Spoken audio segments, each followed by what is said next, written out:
সবাই কেমন আছেন? আশা করি ভালো আছেন। আজকে শুক্রবারের দিন জুম্মার নামাজে দেওয়ার জন্য রেডি হয়েছি।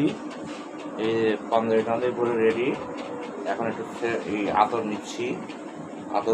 আতর নিয়ে এখন ইনশাল্লাহ নামাজের দিকে অগ্রসর হব, যাব মসজিদে নামাজ পড়বো।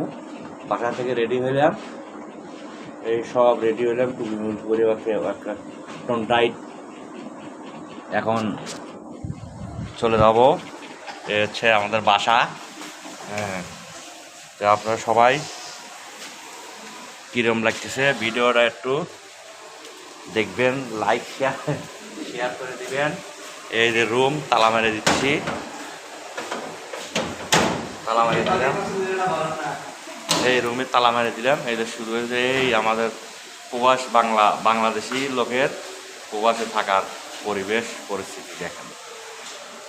ফারুক ভাই যাবেন না? আসসালামু আলাইকুম ওয়া রাহমাতুল্লাহি ওয়া বারাকাতুহু।